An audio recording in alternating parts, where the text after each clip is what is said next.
Siyempre sa ano ko, dahil ako yung director ng pelikula, lahat naman ng pwede namin magawa sa kagaganda ng pelikula, ginawa namin lahat.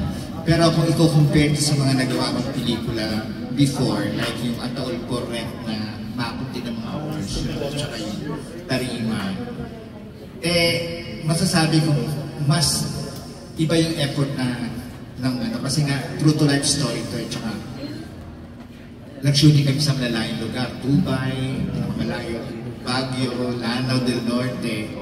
Talagang ingat na ingat ako i-handle yung bawat mga eksena. So talagang bawat single alam mo na, maliit na bagay ng pelikula, talagang tututukan ko lahat yun. Pati yung mga karakter ng bawat isa. Kasi syempre, mostly yung ating karakter. So, sa tulong ni Mayor, kaya binusisi talaga namin. Kaya masasabi kong deserving naman yung pelikula namin na ma-recognize. So, bonus na lang kung mapili o mabigyan ng karangalan, ng award. So, actually, kontento na kami sa 10 nominations kasi bili mo, nakatapat namin ang award-winning films like Topak, tsaka Green Bones na nakakuha din ng 10 nominations. Ako, malaking bagay na sa amin kasi nga, imagine mo yung mga pelikulang yun, di ba? Yun, thankful na kami doon. So yun. Pero binigyan namin ang best namin lahat. Kaya sabi ko, deserving naman sa mga nominations. Opo. Thank you. Pwede po makahingi ng top 3 na challenges na na-experience nyo while shooting the film? Challenges po ako as a director. Challenges namin kasi nga maraming revision kami ginawa sa pelikula. Kasi nga si Mayor, minsan may mga, syempre kahit true to life story niya nandun. Minsan pag pinanood niya yung pelikula, parang may gusto siyang gustong makita. To the fact na very limited lang yung time ng bawat pelikula. Dapat inabot na nga naman yung 2 oras yung pelikula. Sabi ko, paano pagsasama-samahin lahat ng kwento ni Mayor? Ang daming kwento, maraming highlights.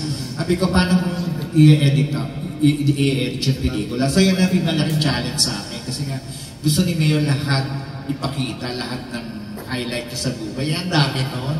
Paano ko isisisik lahat yun? At saka, ang daming character, mula pagkabata hanggang, alam mo na, hanggang sa kasalukuyan. Ang daming character na naging bahagi ng pelikula. So, yun, isa sa mga challenge ko rin yun. Na kung paano yung maging character nila, kung paano maging, alam mo na, consistent, di ba? So, yun. Ano pa isang challenge ko? Yung, oo, kasi nga yung mga cast namin originally, si Jeric lang naman ang original.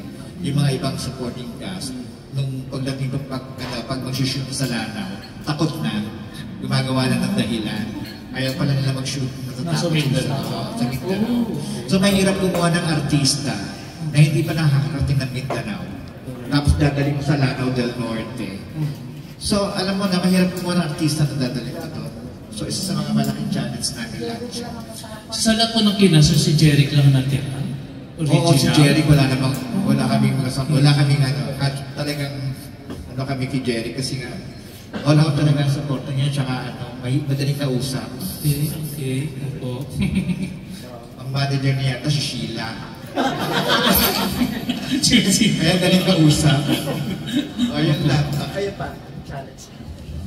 Yun lang. Dagdag lang din doon, yung mga cast natin, lalo sa mga bata, mahirap may transport. So doon na kami nagpa-audition sa Lanao. Para sa younger mamay. Ano bang Jeric po, hindi ka nag-second thought ng malaw sa location sa Mindanao? Hindi naman. Unang-una, kasi dati kanina nga, di ba? Pinag-uusapan, pag sinabing Mindanao, ibang magulo, may bombahan ng bombahan. Hindi, actually, nung nandun kami, tahimik naman eh. Mas magulo pa nga sa NCR. Dito sa atin, araw-araw may binabar, may sinasaksak. Doon wala naman. Baka kung may sinaksak doon, minsan lang, sa isang taon, kaya wala pa. Ganun, katahimik doon. Pangalawa, yung role, very challenging naman. Kaya tinanggap ko. At ngayon lang naman tayo gumanap ng True to Life at Muslim ako dito. So maganda naman at naalalayan tayo ng maigi ni Mayor. He's very supportive. Para nga siya assistant director sa set. Kasi siya nagsusupervise sa lahat. Ito, paano manalangin, paano magdasal, ano yung susuot. Bawal pala kumawak sa mga kamay. Culture ng Muslim. So balik ko kay Bill. Sa Lanao. May napatay na vice mayor yata sa Lanao del Sur. Kaya takot yung mga artista ng time na yun kasi malaking balita ng time na yun. Kaya nahirapan ka rin magdala ng artista ng time na yun. Si Jeric lang talaga ang Pero sa Sur yun, hindi no? Oo, sa Sur. Pero natakot pa rin yung original cast. Oo. Siyempre, part na rin ng ano yun. Kalapit na lang yun. Pero pag nakarating kayo ng Lanao, lalo sa Nunungan, ako ano kayo, ma-in-love kayo dun sa... Nag-curious na kami sa nakikita namin video ni Mayor. Ano sa tatlong nominations ang pipiliin? Major. Itong tatlo lang po. Best picture. Ayaw ng pamas. Parang ayaw niya ng tanong. Ano, of course, obvious naman. Best picture, of course. Okay, best picture. Malawa, best actor, best actress. Wala po actor supporting. Best supporting actor. Then, best actress. Not supporting. Okay. Opo. Pero pang-apat, Best director. Okay, good luck po Thank you po. Hindi ako pwede mag-Muslim eh. Kasi hanggang 4 lang yung pwede nyo maging asawa. At least pag Kristiyano ka, kahit ilan. Anyway, nung nandun ako, nakita ko na maayos ang maganda ang kultura nila. Maayos, magalang sila sa kapwa nila. Very accommodating kahit saan ka pumunta. Magandang lugar, malinis yung paligid. Tapos, pag nagpunta ka ron, baka sabihin mo sa sarili mo, okay pala dito, maganda mag-stay dito. Parang tama yung sinabi ni Mayor kanina. Gusto mo na rin mag-convert ng Muslim. So, reaction ng mga viewers, of course, siguro napanood nyo yung premiere, no? Pangalawang premiere sa Lanao. So, punong-puno po yung cultural center, no? That's a world-class cultural center, punong-puno. So, yung hiyawan ng mga tao since the start hanggang matapos po yung panoorin yung movie. So, napakaganda ng movie po. Siguro that's the reason bakit po na-nominate mo tayo sa halos lahat ng categories. So, yun, abangan niyo po at saka panoorin po ang movie na ito. Ano ba yung naging parang nag-trigger sa inyo na maano pala ang showbiz? Kasi you from politics, ngayon parang mas kilala din kayo, nasa showbiz po kayo. Very visible din po kayo aside from your political life. Actually, ayaw niya mag-politika. Alam ko nga. Obvious naman. Sige po. Actually, siguro, no, that's one of the reasons, siguro, bakit napunta po sa posisyon natin. Because, I would like to take this opportunity din na napasalamat na ng service industry. Because you're truly po, executive advisor po tayo ng Actors Guild of Philippines. At the same time, movie producer po tayo. So, siguro, yun po nakita nila, sa kaganahang loob siguro, no, modesty aside. At the same time, you're truly, at tayo po yung National Vice President ng Mayor's League of the Philippines. Siguro hindi po natin maabot ang lahat na ito kung hindi po maganda po ang kalooban natin. Hindi po tayo marunong makikitungo sa kapwa natin. So yun po pinaka-importante dyan. So kumbaga sabihin natin muli sa side-worthy emulation. Ay resulta ng 10 nominasyon sa AMAS. So, di ba? Look at me now. Bagets.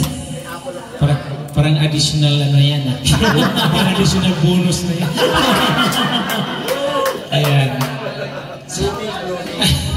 Sa pagsabi lang po ng gano'n, panalo na kami. Maraming salamat. Kaya kay Direk naman, Direk. In addition po, from Mamay Production, syempre po, Ma'am Marcos Mamay also produce hindi lang po pelikula. Actually po, kakatapos din lang namin mag-shoot ng music video. Direk Nilton din po ang director. Ang title po ng music video is Hindi Na Tayo. Kaya po yung latest na kagagawa lang po namin. At kakatapos lang din po. Also, si Mayor din po ay nag-produce ng concert. Actually, katatapos din lang po namin sa Resorts World. Para po lang sa kaalaman ng lahat kasi baka magulat kayo. As producer, andyan po talaga yan, nakalinya. May mga fashion show din po kaming nakaline out. And syempre po, may launching po din tayo ng coffee table book nito pong movie na to. Ilo-launch po namin actually, naka-arrange na po tayo sa Metropolitan Theater. Ayun po. Kaya po yung music video po, napakaganda. Palakpakan po natin si Direk Libre. Anong role mo doon, Miss Kat? Gusto mo makarating sa langit? Isa ako sa tita niya.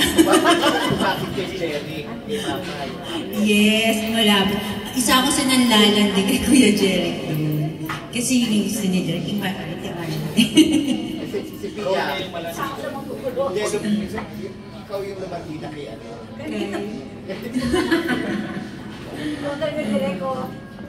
Si Camille, nagis kita Camille.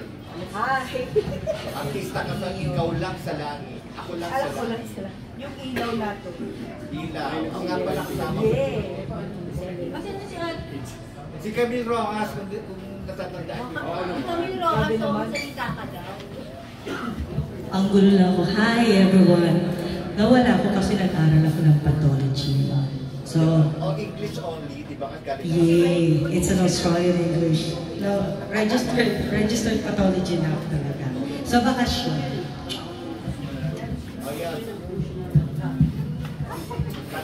Congratulations na dahil alam ko naman na meron niyang makukuha talaga. Marami, hindi lang isa, dalawa, marami makukuha yan. Di ba, best director, best actor, lahat yan best.